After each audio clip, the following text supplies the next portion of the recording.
Et puis on prend le texte selon lequel on ne voit pas l'homme de Dieu de même vie.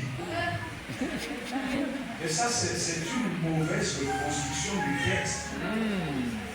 C'est pas Samuel qui a songé comme ça. C'est Saül qui a dit à son serviteur, nous ne pouvons pas aller vers l'homme de Dieu de même vie. C'est pas Samuel qui a institutionnalisé ça. Oui. Donc laisse aux fidèles la possibilité de faire son action de grâce sur la base d'une conviction personnelle. Amen. Créer des moyens dissuasifs pour amener les gens à donner. Et je voudrais vous dire que toutes les fois que vous donnez, si vous ne le faites pas avec le facteur joie, Dieu ne vous bénirait jamais. Oui. Même si le pasteur vous dit je vous bénis, mais Dieu ne peut vous bénir que dans la mesure où vous donnez avec joie. En d'autres termes, votre offrande doit être accompagnée de la joie. Amen. Vous allez vous rendre compte que dans mes messages, je ne prêche pas sur l'argent. Parce qu'il n'y a pas de messager sans message. Je n'en veux pas ceux qui prêchent sur l'argent. Peut-être c'est le couloir que Dieu a voulu qu'ils prennent. Mais qu'il appuie avec des textes bibliques. Amen.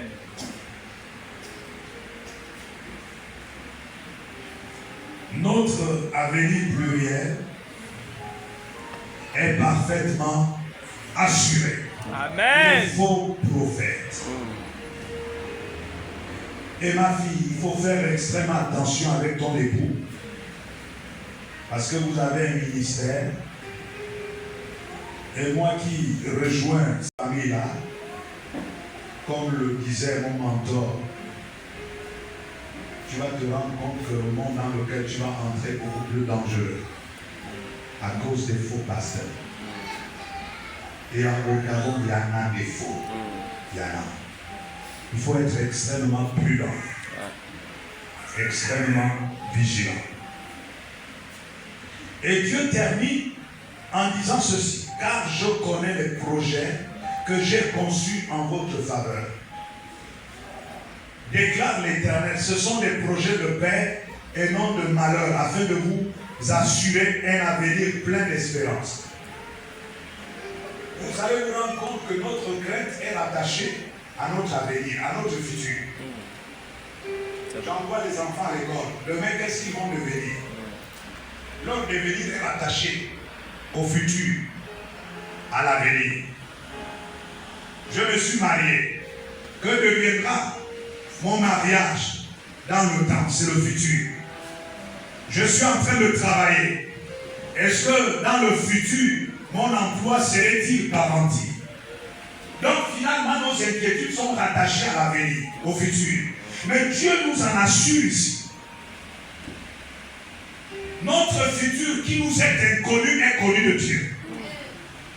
Et ça doit nous rassurer. Dieu ne peut pas nous plonger dans un futur qui ne maîtrise pas. Autrement dit, si Dieu nous garantit un avenir, ça veut donc dire qu'il connaît cet avenir mieux que nous. Amen. Et Dieu attache du prix à la fin de notre existence. Or, elle est liée à un avenir. En d'autres termes, notre vie est prophétique. Amen. Amen. Or, toute prophétie s'accomplit au temps fixé par celui qui est la providence de la prophétie. Amen. En d'autres termes, toi et moi ne devons pas nous inquiéter. Soyons plutôt tranquillisés. Même s'il y a des calamités qui sont prévues et prédites à travers la parole de Dieu, Dieu les maîtrisera au mieux. Ces calamités ne vont pas nous emporter. Pendant que Paul et Silas étaient en prison, Dieu a envoyé un tremblement de terre. Et généralement, nous savons que quand un tremblement de terre passe par une région, par une partie d'une nation, mais les dégâts sont énormes. Et généralement, on ramasse les corps sous les débris. Mais le tremblement de terre que Dieu a envoyé là avait pour rôle et mission seulement celle de briser les chaînes, de rompre les liens, d'ouvrir les portes de la prison. Et l'auteur de ce texte, c'est-à-dire Luc, va plus loin. Ce tremblement de terre a secoué les fondations de la prison. Mais les murs ne sont pas tombés. Je t'assure que la crise ne va pas t'emporter. La calamité ne va pas t'emporter. Parce qu'elle a notre submission de te préserver. Ce n'est pas pour toi que la calamité arrive. Elle vient pour accomplir les desseins de Dieu. Et toi, tu seras préservé. Amen. Ils tomberont à ta gauche. Amen. Et 10 000 à ta droite. Amen. L'Éternel te maintiendra. Amen. C'est ta portion. Amen. C'est ton apanage. Amen. Ce que ta petite dit la mer. Amen. Ton avenir, c'est ton avenir. N'aie pas peur. Celui qui ne sommeille ni ne dort veille sur Israël. Amen. Mon ami, tu es le meilleur veilleur que j'ai jamais connu. Voyez-vous ceux qui gardent les maisons. À un moment donné de la nuit, le sommeil peut les emporter. Mais aucun sommeil ne peut emporter l'Éternel. Il ne sommeille ni ne dort. Il connaît par avance les projets iniques qui sont construits contre toi. Et Dieu est capable de les déjouer. Et mieux, il peut les faire venir pour faire éclater sa gloire. Afin que tu sois témoin clé de la manifestation de la gloire de Dieu. Amen. Je connais les projets. Oh, Ne yes. crains pas pour ta descendance. Même si de temps en temps son comportement laisse à désirer. Mais n'oublions pas qu'il est écrit que Dieu a le pouvoir de ramener les cœurs des enfants vers les parents. Amen. N'aie pas peur. Je bénis le Seigneur pour l'homme de Dieu tu n'as. Quelle grandeur de cœur. Amen. Amen. Vous savez, c'est important de vivre la parole que l'on prêche. Amen. Malheureusement, il y a un grand fossé entre les prédicateurs et le message qu'ils prêchent. Amen. Il n'a accusé personne, mais il sait que c'est la volonté de Dieu. Mieux la volonté parfaite. Et vous savez, la volonté de Dieu d'emblée ne fait pas toujours plaisir. Mais ce qui est intéressant, c'est qu'au-delà de l'étendue de la tristesse, il y a la paix qui est là, qui assure la protection de nos pensées, de nos cœurs. Dieu est bon. Amen. Amen. Vous vous souvenez de cet homme extrêmement important et influent? Il vivait dans une ville et à côté de lui, il y avait un serviteur avec lequel il s'entendait. Mais à la seule différence, c'est que le serviteur connaissait Dieu et ne cessait de parler de la bonté de Dieu. En tout temps, il disait Dieu est bon. Au point où on ne savait pas à quel moment cet homme passait par les temps difficiles. Cette expérience, de temps en temps, ne l'a pas son langage. Il est resté constant. Dieu est bon. Et puis un jour, son maître et lui sont partis à une partie de chasse. Et malheureusement, un animal sauvage est tombé sur le maître.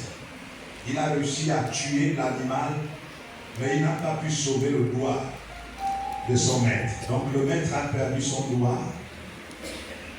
Et au sortir de cette expérience, le maître lui posa la question, est-ce que réellement ton Dieu est bon? Et s'il était, il n'aurait pas permis que je perde mon doigt. Mais il croyait que le serviteur avait modifié son langage.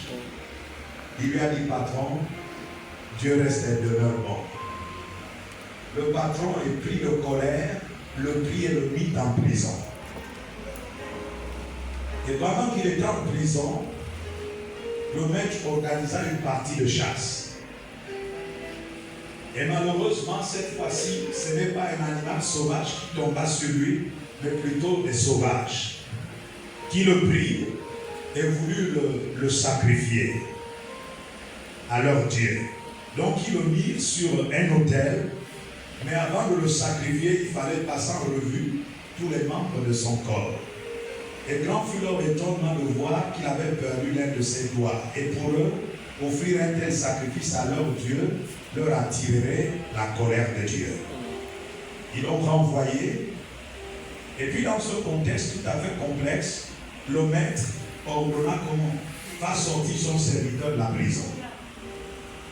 Et puis, il posa la question à son serviteur, Père, mais ton Dieu là, il est tellement bon, comment se fait-il qu'il ait permis que je te mette en prison?